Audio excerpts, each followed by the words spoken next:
英雄がいます。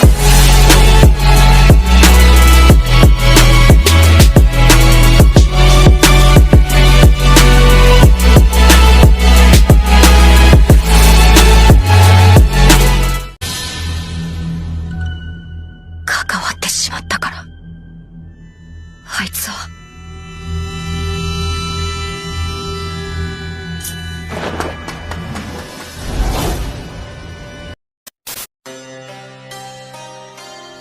Mengetahui kisah Itachi Uchiha membuat kita semua berpikir bahwa terkadang sahabat lebih penting daripada keluarga sendiri. Apa yang dialami Itachi juga ada di dunia nyata, di mana kita biasa melihat hal-hal seperti itu, bahwa keluarga sendiri terkadang tidak sejalan dengan prinsip yang kita miliki. Dan hanya sahabat serta teman-temanlah yang akan lebih memahami serta menerima jalan hidup kita. Namun sebenarnya dari fakta Itachi tersebut, kita diajarkan untuk tidak sombong seperti halnya klan Uchiha. Nah, kali ini admin akan membahas mengenai Itachi yang pernah mengalami kekalahan di sepanjang hidupnya. Mendengar apa yang admin katakan, pasti kalian bertanya-tanya kapan itu dan di mana kejadiannya. Oke, agar kalian tidak penasaran, admin akan menjelaskan hal tersebut kepada kalian semua. Namun sebelumnya saya ingin menegaskan bahwa arti dari sebuah kekalahan bukan hanya terletak dari bagi satu individu saja seperti halnya pertarungan. Tetapi arti kekalahan sendiri sebenarnya cukup luas. Dan kekalahan Itachi ini adalah ketika dia tidak bisa menyelamatkan teman-temannya yang telah dibunuh. Momen ini terjadi saat Itachi usia 7 tahun pernah menjalankan misi bersama dua rekannya. Dua rekannya ini merupakan anggota timnya di akademi yang berjumlah 3 orang. Mereka menjalankan misi untuk menangkap sebuah kucing ninja. Dan misi tersebut berhasil mereka jalani dengan sukses karena kerjasama yang mereka bertiga lakukan. Kita juga telah melihat skill yang dimiliki Itachi di usia ini dan itu sungguh sangat mengesankan. Nah, setelah selesai menjalankan misi tersebut, mereka bertiga akhirnya kembali ke desa. Di situ Itachi senang karena dua rekannya tadi ternyata menganggap dirinya adalah teman mereka. Ia pun gembira karena telah memiliki seorang teman yang mana sebelumnya dia tidak memilikinya. Setelah itu, mereka selalu menjalankan misi-misi baru yang ditugaskan oleh Hokage ketiga. Di suatu hari ketika mereka diberikan misi untuk mengawal seorang bangsawan dari desa kecil, mereka diserang oleh musuh. Musuh tersebut adalah Obito Uchiha yang entah apa maksudnya telah menyerang mereka. Kemungkinan Obito saat itu memiliki dendam terhadap bangsawan yang mereka kawal. Namun teman-teman Itachi mencoba menyerang Obito, akan tetapi mereka dengan sangat mudah dikalahkan. Saat itu Itachi tidak bisa berbuat apa-apa dan hanya melihat teman-temannya dibunuh tepat di depan matanya. Ini adalah momen Itachi pertama kali bertemu dengan seorang Obito, dan oleh karena itulah ketika Obito masuk ke wilayah Uchiha, Itachi mengetahui dirinya. Dan karena kematian dua temannya itu, mata Sharingan Itachi bangkit untuk pertama kalinya. Itachi juga telah mengerti bahwa karena sebuah kesedihan, maka seorang Uchiha itu akan membangkitkan mata Sharingan. Dia diketahui tidak ingin adiknya Sasuke merasakan kepahitan tersebut. Itachi tidak menyangka kalau ayahnya bangga padanya yang telah membangkitkan sebuah Sharingan. Padahal penyebab bangkitnya mata itu karena kematian teman-temannya. Itachi seperti terlihat kesal pada ayahnya yang tidak memperdulikan mentalnya setelah kehilangan temannya. Nah, admin telah menjelaskan kepada kalian bahwa serangan Obito tadilah pertama kalinya Itachi mengalami sebuah kekalahan. Kekalahannya adalah dia tidak mampu menyelamatkan dua temannya yang dibunuh oleh Obito. Ini adalah fakta walaupun usianya saat itu masih 7 tahun. Namun saat itu Obito membiarkan Itachi untuk hidup dan sepertinya Obito telah berencana untuk memanfaatkan dirinya. Salah satu kekalahan pasti dinilai juga dari bisa tidaknya seorang ninja menyelamatkan temannya ketika diserang oleh musuh. Karena saat itu kemampuan Itachi telah melampaui dua rekannya tadi. Namun yang dia hadapi adalah seorang Obito dan kemungkinan saat itu Obito masih lebih hebat dibandingkan Itachi. Ini adalah salah satu fakta yang sulit diterima oleh para fans Itachi. Mereka mengatakan Itachi tidak pernah mengalami kekalahan dari sebuah pertarungan. Padahal saat serangan Obito tersebut adalah kekalahan pertama kalinya dari seorang Itachi. Setelah kejadian tersebut, Itachi mencoba untuk terus berlatih dengan gigih. Dan memang benar Itachi belajar dari kesalahannya Sehingga setelah itu dia tidak pernah lagi mengalami kekalahan. Pertarungannya bersama Sasuke, dia tidaklah kalah namun mengalah demi adiknya tersebut.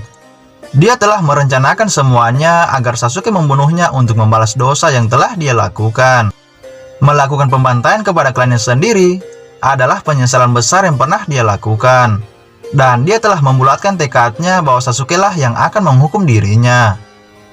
Dia sengaja membuat Sasuke benci kepadanya agar nanti Sasuke bisa menjadi lebih kuat daripada dia dan akan menjadi satu-satunya kebanggaan bagi klan Uchiha ke depannya. Pengorbanan Itachi sangat luar biasa dan itu benar-benar dia lakukan demi desa Konoha. Dia sangat mencintai sebuah kedamaian dan rela menghabisi semua klannya demi perdamaian tersebut. Namun diketahui bukan Itachi satu-satunya yang pernah melakukan sebuah pengorbanan demi kepentingan desa sendiri ataupun dunia shinobi. Ada beberapa shinobi hebat yang pernah melakukan apa yang Itachi lakukan. Dan admin telah merangkum beberapa shinobi yang berkorban demi tujuan yang mulia. 5. Neji Hyuga. Neji merupakan anggota klan Hyuga yang berasal dari kasta bawah. Pada masa mudanya, dia mengalami kepahitan dari kasta atas karena merasa ayahnya telah dikorbankan untuk melindungi ayah Hinata yang merupakan keluarga kasta atas. Namun seiring berjalannya waktu, Neji berkembang menjadi seseorang yang sangat dewasa dan bertanggung jawab. Pada Perang Dunia Ninja keempat, Neji, Hinata, dan Hiashi bertugas untuk membantu Naruto melawan Jubi. Pada satu titik, Jubi menyerang dengan proyektil kayu yang mengarah ke Naruto. Neji menerima proyektil kayu tersebut dengan tubuhnya untuk menyelamatkan Naruto. Akhirnya Neji pun tewas di pelukan Naruto pada saat itu juga. Dia mengambil jalan yang sama dengan ayahnya, yaitu mati untuk menyelamatkan sahabatnya. 4. Raikage ketiga. Ei atau Raikage ketiga merupakan pemimpin yang sangat terkenal di zamannya. Dia dianggap sebagai Raikage terhebat sepanjang sejarah dari Kumogakure. Jutsu no Kite miliknya merupakan jutsu petir yang sangat melegenda. Di akhir hidup Raikage ketiga, diceritakan dia menahan serangan 10.000 ninja sendirian dan bertarung selama 3 hari 3 malam untuk memastikan rekan pejuangnya dapat kabur dan selamat. Pertarungan ini membawa kelelahan yang besar baginya dan Raikage ketiga pun akhirnya meregang nyawa. Pengorbanannya tersebut diketahui telah dicatat dalam buku sejarah dari Kumogakure. 3. Tobirama Senju. Penerus Hashirama sebagai Hokage di Konoha yakni Tobirama mempunyai tekad api yang sangat membara.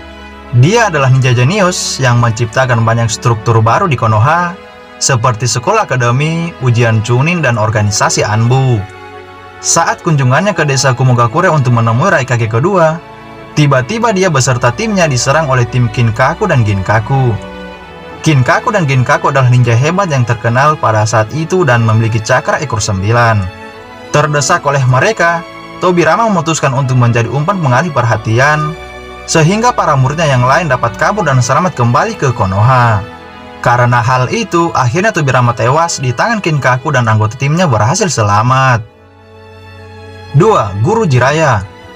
Kematian Jiraiya memang sungguh sangat mengejutkan. Jiraiya yang merasa bertanggung jawab atas kekacauan yang ditimbulkan oleh muridnya sendiri, berusaha untuk menghentikannya.